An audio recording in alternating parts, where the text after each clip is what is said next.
3월달이 우리 교회에는 의미가 있는 달이죠. 첫 주가 교회 설립주일이어서 사도행전 9장 31절 말씀, 그리고 기도라고 하는 게 그만큼 중요하다라고 하는 하나의 단초를 발견을 하고, 정말 기도는 이 교회의 맥박과 같다.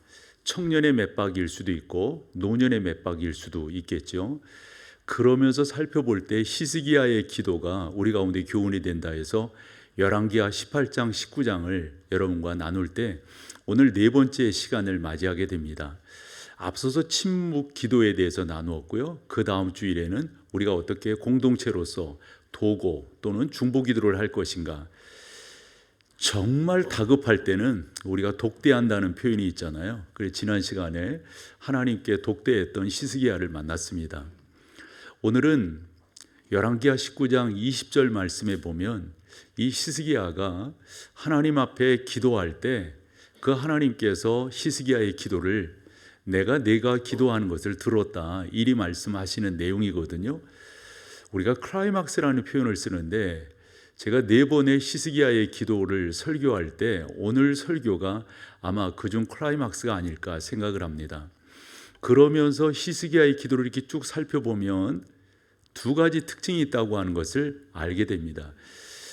그 특징의 공통분모는 하나님께서 들으시는 겁니다. 하나님은 들으시는 하나님이신 것을 믿습니다. 그런데 어떤 것을 들으시는가 봤더니 민수기 14장으로 보면 원망과 불평을 들으시는 하나님이시라고 하는 걸 우리가 알게 되고요. 오늘 본문으로 보고 있는 말씀을 보면 하나님은 기도를 들으시는 하나님이시다라는 것을 알게 됩니다. 제발 여러분 신앙생활 하시면서 원망과 불평이 여러분 가운데 없으셨으면 좋겠어요. 제가 사전적으로 찾아봤더니 마음에 들지 않아 못마땅해하는 마음이 원망과 불평입니다. 우리가 민수기 14장을 살펴보면 이스라엘 백성들이 가나안 땅에 들어가기에 앞서서 12정탐꾼 각 지파에서 한 명씩 대표주자를 뽑아가지고 보내잖아요. 갔다 온 사람들의 보고 중 10명의 보고와 2명의 보고가 사실 그 백성들의 마음을 들었다 놨다 합니다. 10명의 보고를 들은 다음에 14장 1절을 봤더니 온 회중이 소리를 높여 부르짖으며 백성이 밤새도록 뭐 했다고요? 통곡하였다. 여기 부르짖는다고 하는 말과 통곡하였다라고 하는 말은 동의어라고 생각을 합니다. 어떻게 부르짖고 어떻게 통곡을 했을까요? 우리가 일반적으로 쓰는 말 가운데 대성통곡한다는 말이 있잖아요. 또 나쁘게 표현을 하면 고래고래 소리를 지른다라는 표현이 있죠. 그러니까 그 당시에 출애굽한 백성들을 일반적으로 200만에서 많게는 300만까지 이렇게 살펴볼 때 그 많은 사람들이 대성통곡을 했다면, 고래고래 소리를 지르며 원망과 불평을 했다면 여러분 그 소리 어떠했을까요?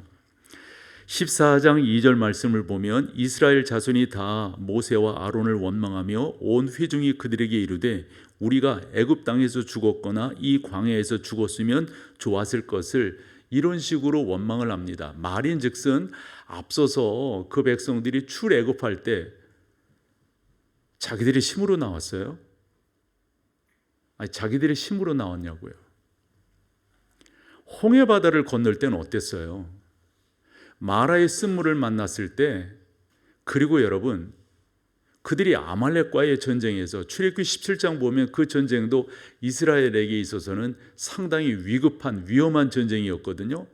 한데 그때 모세가 산에 올라 손을 들어 기도할 때 밑에서 싸우던 갈렙과 여호수아 갈렙 장군이 이끄는 이스라엘 군대가 어찌했다는 말이죠.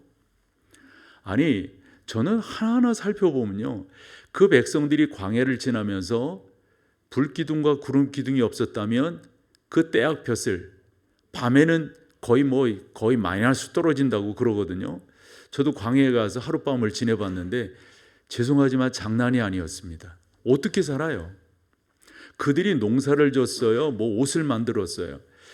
죄송하지만 만나와 메추라기가 그들 가운데 제공되지 않았다면, 이 만나와 메추라기가 그 신명기서 6장 그리고 8장에 보면 어떤 식으로 이야기하셨냐면, 너희가 이 광야를 지날 때 발이 부르튼 적이 있느냐? 이게 발이 부르튼다고 하는 말이 저는 너무 걸었기 때문에 물집이 잡힌 줄 알았어요. 근데 원문을 보면 그 물집이 잡혔다는 말이 아니라 부었다는 말이에요. 그래서 의사들의 소견을 들어봤더니 발이 부르틀 때는 부을 때는 비타민 D가 부족했다 이런 말을 하거든요. 아니 그런 적이 없었잖아요. 옷을 그들이 새롭게 지었어요. 뭐가? 아니 나는 이 성경을 보면서 참 이 사람들의 원망과 불평이 정말 어이없다는 표현이 있죠. 터무니없다는 말도 있고요. 그래서 이들이 원망과 불평을 얼마나 했는지 민수기 14장 28절에 30절을 보면 너희 말이 내 귀에 들린 대로 내가 너희에게 행하겠다 이리 말씀하셨고요. 마지막 30절에 보면 여분네 아들 갈렙과 눈의 아들 여호수아 외에는 내가 맹세하여 너희에게 살게 하리라 한 땅에 어떻게 해요? 결단코 그 중에 들어가는 사람이 없게 하겠다. 여러분 더 아래로 내려가 보실래요? 35절인데요. 이거 같이 한번 읽어봐요. 나 여호와가 말하였거니와 모여 나를 거역하는 이 악한 온 회중에게 내가 반드시 이같이, 이게 하나님이 들으신 거거든요. 원망과 불평을. 그러면서 저기 하이라이트한 거 보실래요? 그들이 이 광야에서 소멸되어 거기서 사랑하는 여러분, 저는 이 말씀을 이렇게 정리하면서 반대 구절이 하나 떠오르더라고요. 시편 1편 1절이 뭐죠? 복 있는 사람은 악인의 길을 따르지 않고 죄인의 길에 서지 않고 오만한 자의 자리에 우리 그러면 안 된다고요. 저는 언젠가 몇 해 전에 여러분들과 송구 영신 예배를 드리면서 우리 하나님 앞에 입술의 열매로 올 한 해를 드리자 이리 말씀을 전했던 적이 있어요. 여러분 세상도 그런 말 하지 않나요? 말이 씨가 된다고. 여러분 신앙생활을 하면서 왜 원망과 불평을 계속한단 말일까요? 우린 그러지 말고 그런 악한 사람들의 그 길을, 그 꾀를 또 그 자리에 따르지 않고 서지 않고 앉지 않은, 그래서 오직 여호와의 율법을 즐거워하여 그 율법을 주야로 묵상하는 우리가 되어야 할 거라고요. 하나님이 들으시는 것도 뭐가 있는가 봤더니 오늘 본문 20절에 기도를 들으신다 이렇게 되어져 있습니다. 이 20절 말씀은 몇 번이나 읽어도 은혜가 되고 감사가 되고 감격이 됩니다. 같이 또 읽어보죠. 아모스의 아들 이사야가 히스기야에게 보내어 이르되 이스라엘의 하나님 여호와의 말씀이 내가 아수르 왕 사네림 때문에 내가 기도하던 것을 내가 들었노라. 여러분 너무 감사해요. 우리의 기도를 우리 하나님께서 들으신다고 하는 이 사실이 얼마나 감사한지요. 그래서 그 이하로 내려와서 35절에 보면 여호와의 사자가 그 히스기야의 기도를 듣고 예루살렘을 포위하고 있었던 아수르의 군대, 이 아람 군대 18만 5천을 전멸시켰다 이렇게 되어져 있습니다. 우리 하나님은 놀라운 하나님이십니다. 우리 하나님은 크게 복에 복을 더하시는 하나님이십니다. 그런데 제가 설교를 준비하면 이 자료를 찾다 보니까 그 당시에 진짜 18만 5천이라고 하는 게 맞는가? 이런 식의 질문들을 꽤 했더라고요. 그러면서 하는 말이 근동아시아는 12진법을 썼는데 어떻게 10진법의 숫자를 이야기할 수가 있는가? 이런 식의 이야기예요. 그래서 제가 잘 몰라서 구약을 전공한 사람에게 물어봤어요. 이런 식의 질문이 있고 나도 성경의 숫자에 대해서 어떤 때는 이런 생각도 들고 저런 생각도 드는데 구약을 전공하셨으니 그렇게 좀 저한테 설명을 해주세요 했더니 그 당시 근동아시아는 12진법을 썼다는 거예요. 이 12진법은 오른쪽 손가락으로 수를 헤아릴 때 12진법이 나온다. 그래서 오른쪽 손가락 이래서 봤더니 마디를 세는 거예요. 마디를. 하나, 둘, 셋. 그래 네 손가락이니까 3, 4. 그래서 12진법인 거예요. 10진법은 어떻다는 거죠? 손가락을 헤아리는 거예요. 5개, 5개, 10개란 말이에요. 그런데 그 당시 근동아시아는 그렇게 했는데 성경을 보면 성경의 모든 숫자는 10진법으로 되어져 있다는 거죠. 이것은 하나님께서 그렇게 우리 가운데 은혜를 주신 것이다. 이런 표현을 쓰던데 어쨌건 어떤 사람은 18만 5천을 185명이 아니냐. 뭐 1850명이 아니야 18,500명. 그거 이상하지 않아요, 여러분? 난 죄송하지만 180명이면 어떻고 18만 5천이면 그거 뭐 그렇게 따지고 들어? 여러분, 그냥 믿어요. 불만 없죠? 그냥 믿어. 뭘 그걸 가지고. 사랑하는 여러분, 전능하신 하나님께서 히스기야의 기도를 들으시고 그 기도에 이렇게 응답하셨다고 하는 게 얼마나 감사한지. 그러면 본론으로 들어가서 이런 기록을 하나님께서 남기게 하셔서 후대인 우리로 보게 하시는 데는 이유가 있지 않을까요? 이유가. 그 첫 번째 이유는 영적인 의미라고 생각합니다. 아까 민수기 14장을 이야기했지만 민수기 13장에 가보면 갔다 온 사람들이 하는 말이 그 아낙 자손을 보고 와서 자기들을 뭐로 평가를 하냐면 우리는 거기에 비해 보면 메뚜기에 지나지 않습니다. 민수기 13장 33절입니다. 이렇게 말을 합니다. 사네림이 그의 군대 장관 랍사게를 18만 5천, 사실은 정예부대거든요. 보내가지고 그 예루살렘 성을 쫙 둘러쌌을 때 저는 그것을 제 머리로 이렇게 상상을 해봤더니 우리가 뭔가를 이렇게 하면 그냥 메뚜기 떼가 새카맣게 뭐 참새 떼가 새카맣게라는 표현 좀 뭐 촌에서 자랐으니까 그런 표현 썼거든요. 뭐가 이렇게 새카맣게. 아마 히스기야가 봤을 때 이스라엘 백성들이 봤을 때 이 아수르의 군대 18만 5천이 그렇게 보였을 거예요. 사랑하는 여러분, 여기에 저는 영적인 의미가 있어서 이 말씀이 기록이 되었다라고 생각하는데 우리도 살다 보면 이런저런 경우를 만나잖아요. 두려움이 나에게 밀려올 때가 있어요. 불안함이 나를 엄습할 때가 있다고요. 자포자기란 말 하죠. 내가 내 힘으로 뭔가 안 되는 그런 상황 속에 있을 때 여러분, 이 본문이 우리에게 주는 교훈은 우리 보고 결단하라는 거예요. 어떤 식으로요? 민수기 14장에 나오는 이스라엘 백성들처럼 원망하고 불평할 거냐? 열왕기하 18장 19장에 나오는 히스기야처럼 기도로 승리할 거냐? 여러분, 우리 하나님은 들으시는 하나님이신데 여러분들은 뭐를 선택하시겠어요? 야고보는 그렇게 말을 했습니다. 너희 중에 고난당하는 자가 있느냐? 그는 기도할 것이요 즐거워하는 자가 있느냐? 그는 찬송할지니라. 여기 기도한다고 하는 말과 찬송한다고 하는 말은 같은 말이에요. 우리가 하나님 앞에 이런 경우 저런 경우를 만났을 때 뭐를 해야 됩니까? 원망할 게 아니라고요. 불평할 게 아니라고요. 히스기야의 이 귀한 기록을 우리 가운데 기록으로 남겨서 보게 하신 이유가 있지 않을까요? 그러지 말아라.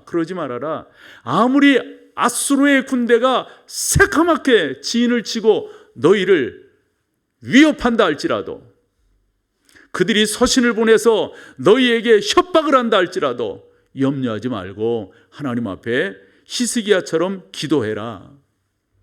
저는 이 말씀이 우리에게 주는 메시지라고 생각을 합니다. 요즘 교회 몇 건의 성도들 가정에 부모상을 당했습니다. 또 남편상을 당한 집도 있습니다. 그 천국 환송 예배를 진행하면서 제 안에 생각이 깊어졌어요. 나도 언젠가 이 모습이 있을 수 있는데 나의 자녀들은 애비인 나를 어떻게 기억을 할까? 좀 더 크게 그려본다면 내가 목회했던 목동제일교회 성도들은 김성근 목사라고 하는 이 한 개인을 어떤 식으로 기억을 할까? 이 생각이 들더라고요. 우리 아버지는 기도의 사람이셨어요. 우리 아버지는 믿음의 사람이셨어요. 우리의 딸과 아들이 그렇게 애비를 생각해 준다면 난 그런 생각이 들더라고요. 나 이 성공하고 승리한 사람 아닌가? 우리 성도들이 혹여 그렇게 말을 하니까 벌써 좀 이상해지네. 저를 조문해가지고 우리 목사님은 이런 사람이셨어요. 여러분들은 어떤 사람으로 인지되기를 바라세요? 우리 아버지는요 매일 그러셨어요. 원망 불평 매일 엄마랑 그러셨어요. 매일 우리를 그냥 쥐잡듯이 하셨어요. 이러면 되겠어요? 이러면 사랑하는 여러분, 기도의 사람이 되시기를 축복합니다. 우리 아버지 우리 어머니는 기도하셨어요. 우리 아버지 어머니는 그렇게 하셨어요. 우리 목사님은 그렇게 하셨어요. 우리 장로님은 맞아요, 그 어른은 그렇게 기도하신 분이셨어요. 이렇게 우리가 기억할 수 있다면, 이 기록을 왜 남겼을까요? 우리가 이렇게 기도를 하다 보면 기도가 늦춰지는 경우가 많잖아요. 뒤로 미루어지는 경우가 있단 말이에요. 그러나 여러분, 그 기도 생활이 절대적으로 시간 낭비가 아니라고 하는 것을 우리 가운데 교훈해 줍니다. 히스기야는 한때는 침묵하자고 했습니다. 한때는 공동체로 기도하자고 했습니다. 한때는 독대를 했습니다. 그때까지 그 어떤 일도 일어나지 않았습니다. 그 하나님께서는 이럴 때도 기다려주시고 이럴 때도 미루셨어요. 여러분, 이유가 어디 있을까요? 우리 보고 그렇게 기도하라는 것이고요, 우리가 그런 기도를 통해서 성숙해 나간다고 하는 이 하나님의 거룩한 뜻이 그 안에 있다고 하는 것을 놓치지 말아야 됩니다. 바울은 로마서 15장 4절에서 이렇게 말합니다. 무엇이든지 전에 기록된 바는, 그러니까 우리처럼 지금 열왕기 상을 보시면서 이런 히스기야의 기도를 이렇게 보고 교훈을 얻는 그 이유는 뭐라고요? 우리의 교훈을 위하여 기록된 것이니 우리로 하여금 뭐 하라고요? 뭐 할 때 인내해야 됩니까, 여러분? 우리의 기도는 금 나와라 뚝딱, 은 나와라 뚝딱, 그게 아니잖아요. 램프의 신 지니가 어떻게 와가지고 우리를 해주는 게 아니잖아요. 우리의 기도는 그 기도를 통해서 하나님께서 훈련시키신다고요. 기도의 목적을 이루어내는 것보다 훨씬 더 중요한 것은 그 기도를 통해서 나를 연단하시고 훈련시키시고 하나님 그분을 더 믿게끔 하시려고 하는 목적이 그 안에 있으시다고 하는 거 우리 다 아는 것 아닙니까? 하나님은 그러한 목적을 가지고 이와 같은 히스기야의 기도를 기록하게 하셨다 하는 겁니다. 여러분, 우리가 기도할 때 지난 시간에 살펴본 본문이 다시 한번 떠오르는데요, 히스기야는 기도할 때 하나님에 대한 인식이 분명했어요. 인식을 믿음으로 표현하면 하나님에 대한 믿음이 분명했어요. 하나님은 어떤 하나님이신가에 대한 그의 하나님에 대한 그 깨달음, 하나님에 대한 그 온전한 그 대상에 대한 믿음들이 분명했다고 하는 것을 우리가 열왕기하 19장 15절에서 19절까지 알 수가 있습니다.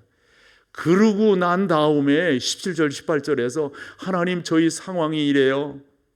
사내림이 압사계를 동원해가지고 18만 5천 명의 군대를 보내서 우리를 이렇게 에워싸고 있어요. 하나님, 우리는 지금 이런 입장에, 그러면서 19절로 가보면, 이건 같이 한번 읽어봐요. 우리 하나님 여호와, 이건 여러분들이 고백하는 거예요. 아뢰 있는 거예요. 우리 하나님 여호와여, 원컨대 이제 우리를 그의 손에서 뭐 해달라고요? 구원하여 주옵소서, 구원하옵소서, 구원하여 주시옵소서. 그러면서 하이라이트 된 거 읽어보세요. 그리하시면 천하만국이 주 여호와가 홀로 하나님이신 줄. 아멘, 아멘. 우리가 이것을 배워야 됩니다. 그저 우리의 바람이나 우리의 소원이나 우리의 소망이나 그냥 그 어린애들을 이렇게 보면은 자기가 원하는 것이 있으면 서론 결론이 없습니다. 그냥 때를 씁니다. 죄송하지만 그건 건강한 신앙인의 기도의 자세가 아닌 거예요. 우리는 자꾸 구해야 됩니다. 뭐를요? 하나님, 이런 상황을 통해서 저에게 깨닫게 하시려고 하는 하나님의 목적은 무엇이죠? 하나님, 그거 알게 해주세요. 깨닫게 해주세요. 크게 두 번째로, 우리의 기도를 항상 듣고 계신다고 하는 그 교훈을 여러분들이 철저하게 받으면서 혹여 여러분의 기도가 더뎌지고 여러분의 기도가 멈춰지고 여러분의 기도가 금방금방 이루어지지 않을 때, 혹여 의심될 때 이 히스기야의 기도를 기억하라고 오늘 이 말씀이 우리 가운데 교훈하고 있다 보여집니다. 사랑하는 여러분, 히스기야의 기도를 보십시오. 히스기야의 기도를 들으십시오. 히스기야의 기도를 읽으시기를 바랍니다. 하나님, 히스기야의 기도 하나님 들으셨잖아요. 제 기도도 들어주세요. 나의 기도도 들어주세요. 이렇게 힘을 내서 기도하시는 여러분 되시기를 축복합니다. 우리가 시온의 대로라는 말이 있습니다. 하나님 앞에 기도하며 나가면 사랑하는 여러분, 시온의 대로가 열릴 줄로 믿습니다. 이 사실을 잘 알았던 베드로가 그런 말을 해요. 베드로전서 5장 7절에서 너희 염려를 다 주께 맡기라, 이는 그가 너희를 돌보심이라. 하이레탄 맡기라라고 하는 저 말은 그분께 던지라는 말입니다. 그분 위에 올려놓아라, 이런 말입니다. 돌보심이라고 하는 말은 그 하나님께서 우리를 신경 쓰신다는 거예요. 여러분, 아무나 신경 쓰지 않잖아요. 당신의 자녀를 향해서 우리는 신경 쓰잖아요. 우리 하나님께서 그렇게 하시겠다는 겁니다. 사랑하는 여러분, 기도해야 역사가 일어납니다. 하나님께 맡겨야 여러분들이 큰 은혜를 경험하게 될 수 있습니다. 어느 목사님이 이런 말씀하셨대요. 기도하면 하나님께 쓰임받고 기도하지 않으면 하나님께 쓰임받지 않는다. 여러분, 쓰임받고 싶으세요? 그냥 그렇게 살다가 끝내고 싶으세요? 왜 그래요? 쓰임받아야 되잖아요. 소망하고 사모해야 되잖아요. 우리 어려서부터 그런 얘기 들었습니다. 낙타 무릎이라고. 목회는 무릎으로 하는 거라고 그렇게 많이 저 들었어요. 기도가 끊어지면요, 기도가 되어지지 아니하면요, 그 어떤 것이 이루어진단 말입니까? 사랑하는 여러분, 예수님도 기도하셨는데 우리가 기도하지 않는다? 말이 되냐고요.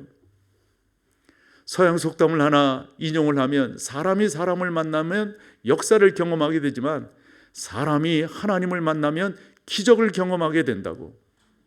기적을 경험하시는 여러분 되시기를 축복합니다. 제가 이 책은 여러 번 소개를 했는데요, 성품은 말보다 더 크게 말한다. 앤디 스탠리라고 하는 귀한 목사님의 저서입니다. 저분의 책이 우리나라에 여러 권 번역이 되었는데 신앙 서적을 추천한다면 저 이거 강추입니다. 이분의 책, 이것뿐만 아니라 특별히 저분이 셀 교회에 대한 내용들을 또 여러 개 이야기를 했어요. 그런 것들도 참 중요합니다. 근데 성품이 말보다 더 크게 말한다는 것은 그 아버지를 앤디 스탠리가 보고 배운 게 있었어요. 그 아버지는 찰스 스탠리인데 애틀란타 제1침례교회에서 49년간 목회를 하신 분이세요. 49년간 한 교회에서 목회를 하다 보니 별일이 다 있었겠죠. 그 앤디가 어렸을 때 아버지 찰스에게 일어났던 일을 소개를 하는데, 어느 날 우리식으로 말하면 재직회 공동회의 같은 회의를 하는데 어떤 사람이 이 단으로 올라와 가지고 그 목사님을 끌어내렸다는 거예요. 그러고 주먹으로 얼굴을 쳤대요. 앤디가 생각하기를 아버지가 어떻게 표현하실까? 어떻게 그때 그 아버지가 욱하고 주저앉으셨다가 그대로 계시다가 가만히 일어나셨어요. 당신에게 주먹질한 사람에게, 당신을 그렇게 모욕 준 사람에게 아무 말도 안 하고 바로 올라와서 그대로 회의를 진행했다는 거예요.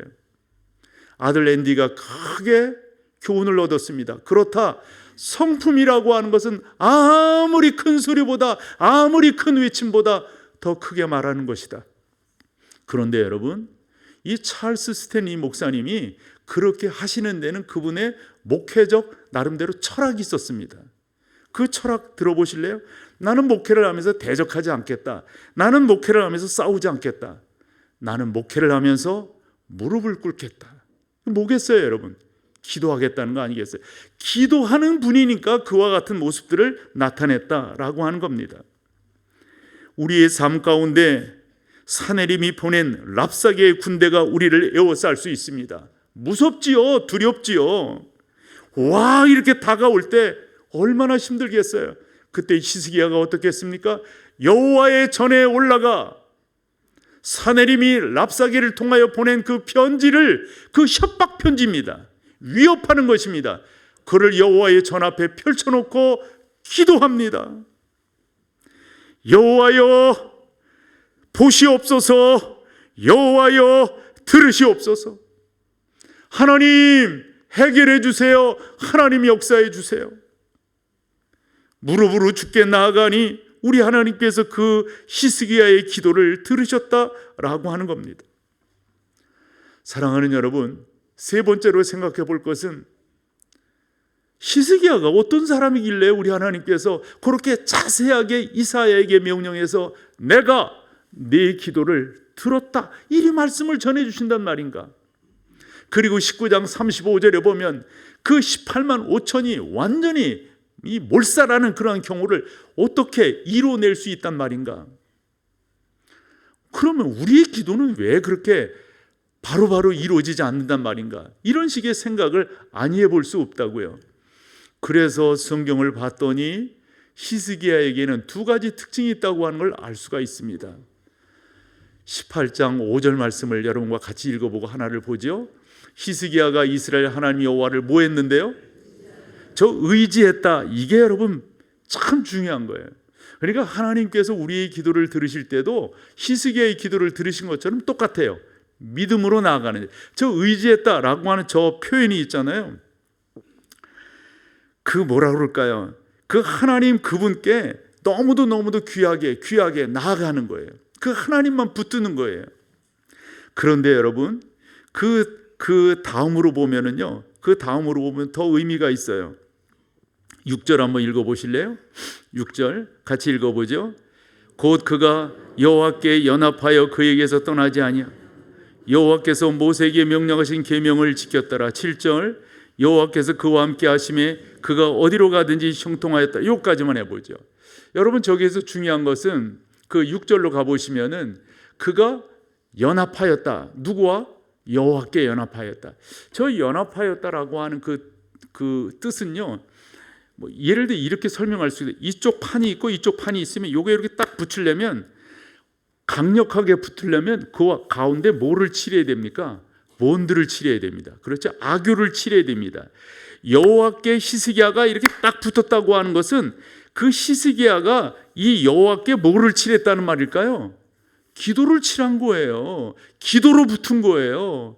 여러분 성경에 보면 여호수아가 모세를 뒤쫓았다라고 했는데 그 뒤쫓았다라고 하는 그 단어의 의미도 똑같습니다. 연합하는 겁니다. 그것을 룻기 성경에 있는 말로 설명을 하면 붙쫓았다 이렇게 되어져 있어요.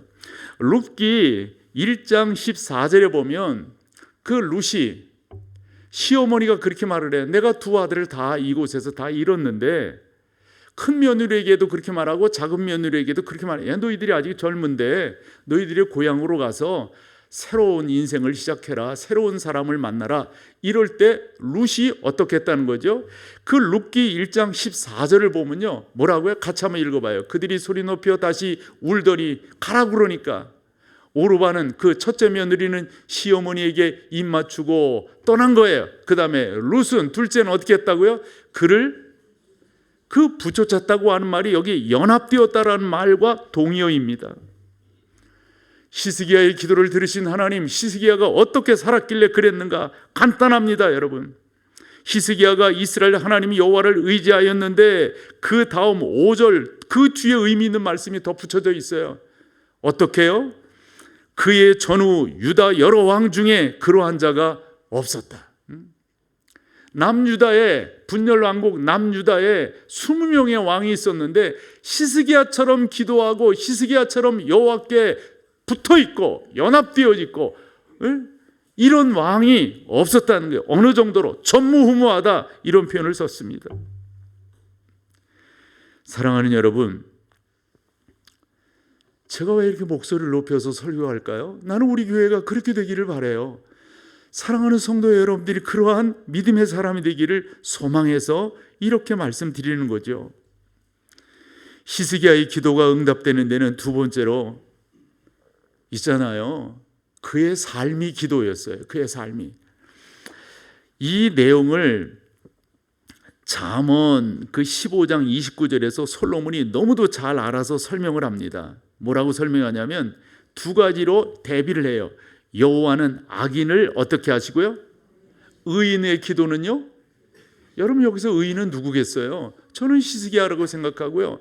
2차 3차적으로 여러분들이시라 이렇게 믿습니다. 여러분 주여 주여 한다고 주님께서 들으신다 하셨어요? 아니 살아가는 삶은 전혀 믿음이 없는 삶처럼 맨날 다 불평불만이나 하고 죄송해, 뒷담 하나 하고 뭐 이렇게 저렇게 살면서 하나님 앞에 나와서는 주여 그러면서 기도, 이게 되냔 말이에요. 우리말에 이런 말이 있죠. 메시지보다 더 중요한 것은 뭐라요? 메신저라고요. 아무리 메시지가 중요하면 뭐예요? 그런 사람들이 전하는 게 뭔 힘이 있겠어요? 여러분, 기도라고 하는 게 얼마나 중요합니까? 그런데 평상시에 예를 들어 본다면 지난 한 주간 동안 여러분들이 하나님과의 만남, 이 기도를 어느 정도 하셨냐고요? 전혀 아니게 살다가 주일날 감사한 일이지만 이렇게 오셨다면 여러분들이 기도가 힘이 있을까요? 여러분들이 기도가 간절할까요? 히스기야가 우리 가운데 교훈해 주듯이 아마 그가 하늘을 향하여 얼굴을 들고 두 손을 들고 하나님, 여호와여, 랍사게가 이런 우리를 위협하는 편지를 가지고 왔습니다. 하나님 굽어 살펴, 아니 이렇게 기도한다고 들어주냔 말이에요. 봤더니 히스기야는 그렇게 믿음의 사람으로 살아왔다고 하는 것을 우리가 알 수가 있습니다. 그러므로 크게 네 번째로 우리의 기도도 응답받기를 소망한다면 이것을 교훈받아야 됩니다. 열왕기상하는 이스라엘의 왕들에 대해서 예를 들어서 다윗을 비롯해서 그 앞에는 사울도 있었겠죠. 그리고 솔로몬에 대해서, 그리고 열왕기하는 분열 왕국에 대해서 쭉 기록을 하고 있어요. 그래요. 다윗은 기도하는 사람이었고 다윗만큼 의미 있는 하나님의 사람이 누가 있겠어요? 솔로몬도 마찬가지고요. 열왕기상 8장 1절에서 66절까지를 보면 솔로몬이 성전을 완공하고 낙성식을 할 때 그 앞에서 하나님 앞에 아뢰이는 기도가 얼마나 귀하고 놀랍습니까? 여호사밧도 하나님 앞에 기도한 사람이라고 알아요. 요시야도 기도한 사람이라고 알아요. 그런데 성경은 전무후무하다. 누가? 히스기야가. 무슨 말씀이에요, 여러분? 이와 같은 히스기야의 기도를 읽으면서 여러분들이 혹여 여러분 가운데 좀 머뭇머뭇되는 것이 있다면 이 히스기야의 기도를 기억하십사 하는 겁니다. 18장 5절 한 번 더 읽어보죠. 이스라엘 하나님 여호와를 뭐 했는데?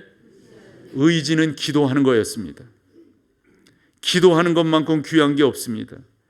18장 3절을 보면 더 히스기야가 어떻게 살았는가를 우리 가운데 교훈해 줍니다. 같이 읽어볼까요? 그의 조상 다윗의 모든 행위와 같이 여호와 보시기에, 여러분 정직하게라고 하는 저 표현도 있잖아요. 기도하는 사람의 또 다른 모습이라 저는 생각을 합니다. 하나님은 기도하는 사람을 놓치지 않습니다. 기도하는 사람을 붙들고 계시고 기도하는 사람을 승리케 인도해 주시는 줄로 믿습니다. 우리가 그런 말 많이 하죠. 기도의 줄을 잡아야 된다고. 기도의 줄을 잡아야 된다고. 그 기도의 줄이 하루 이틀에서 잡히느냔 말이에요. 기도의 줄이 한 주, 두 주 기도해서 그게 되느냔 말이에요. 쭉 기도해 볼 때 하나님 앞에 엎드리기만 하면 그분 앞에 아래에 있는 것들이 줄줄줄줄줄줄줄 나오게 된단 말씀이죠. 히스기야는 침묵의 기도도 중요하다고 했습니다. 중보하며 도구하는 기도도 중요하다고 했습니다. 독대하는 것도 중요하다고 했습니다. 뭔 말이에요? 기도의 맛을 알았다 하는 말입니다. 한 가지만 더 말씀드리고 마칠게요. 이 성경을 읽으면서 하나님께서 우리를 향하여 이렇게 인도하시는구나. 우리 34절 한번 볼게요. 19장 34절 같이 한번 읽어볼게요.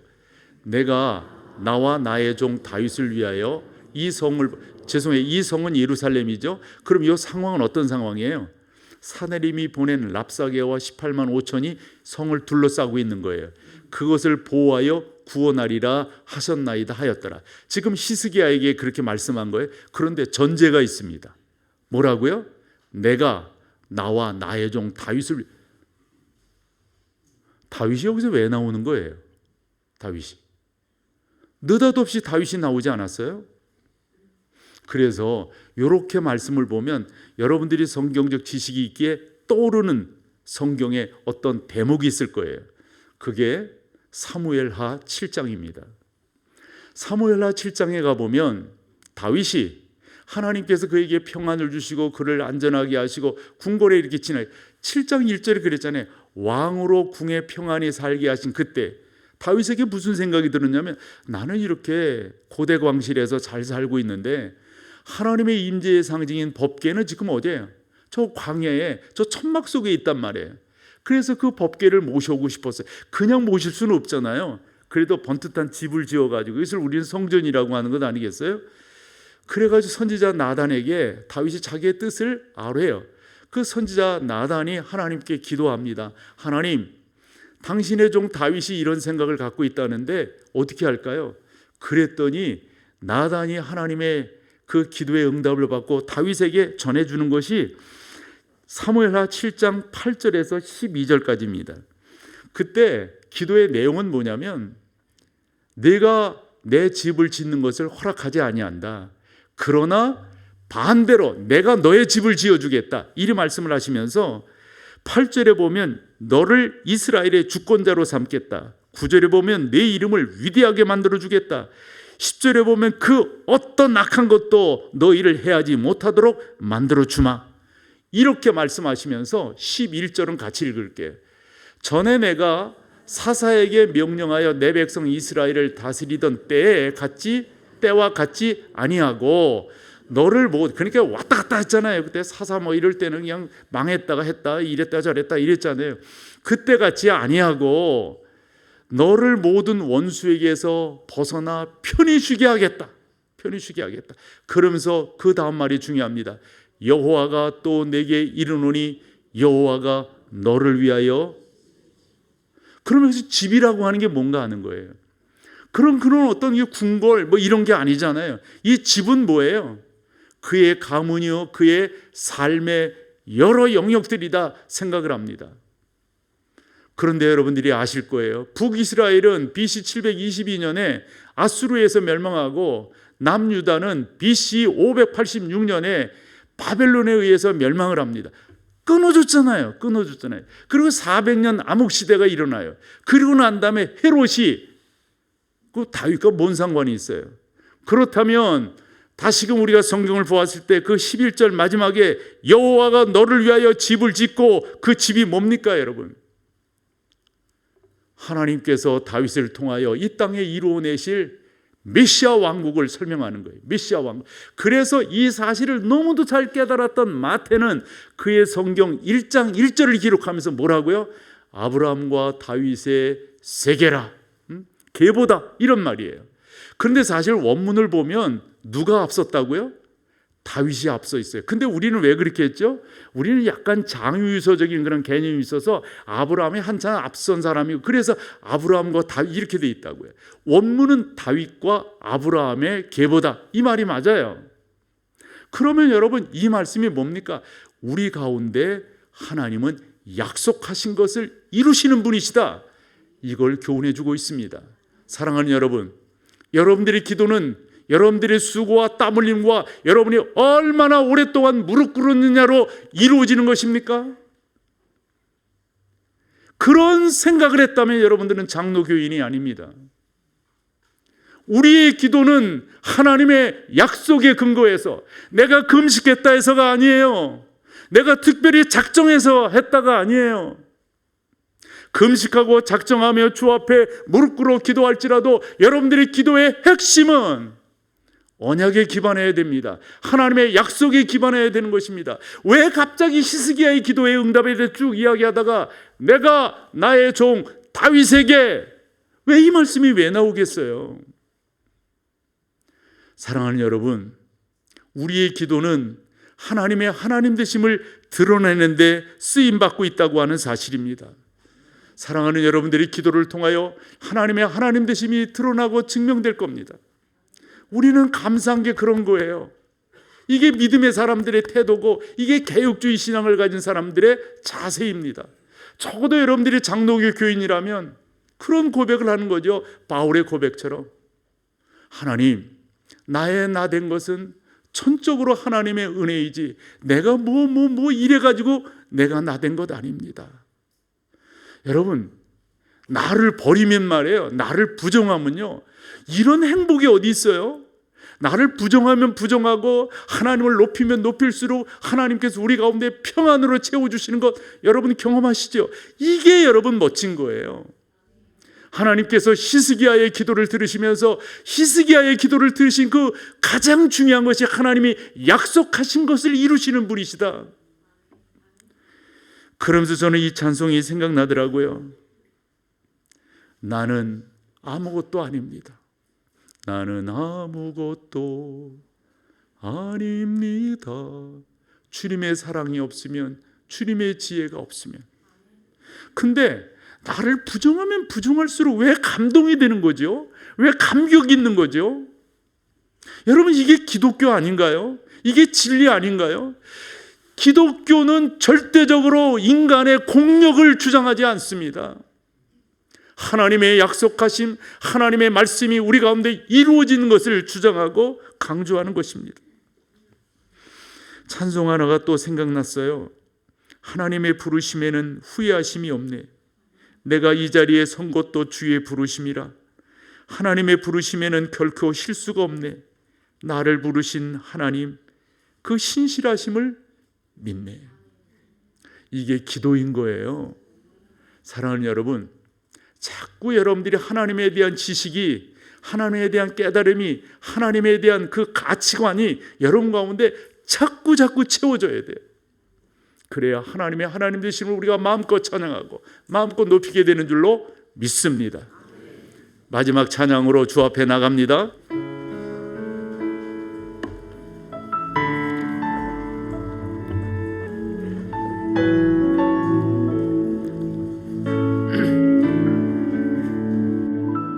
작고 약한 내 모습 기댈 곳도 없네. 나를 위로하시며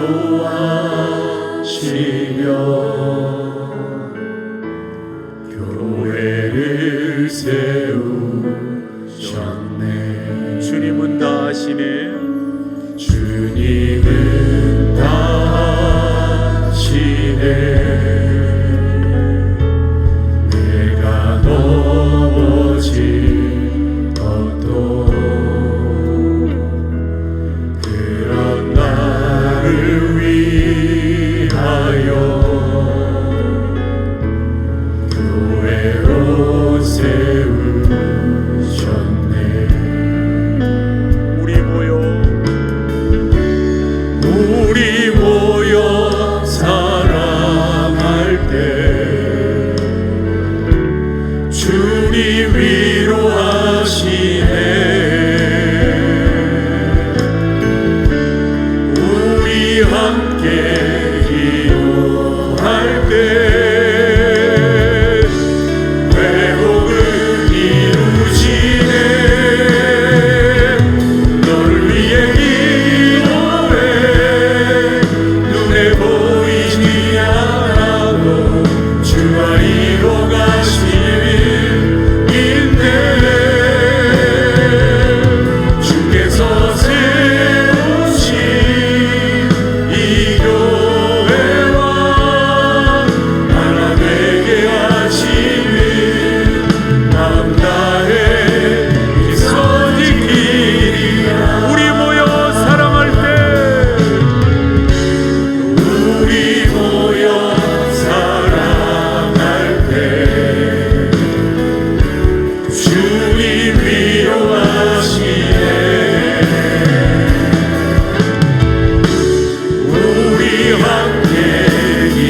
우리의 기도를 기도답게 하시는 주 예수 그리스도의 놀라우신 은혜와 아버지 하나님의 사랑과 성령 하나님의 역사하심이 귀한 믿음의 공동체에 사랑하는 성도들 가정과 삶의 터전 위에 이제로부터 영원토록 함께 계실지어다. 아멘.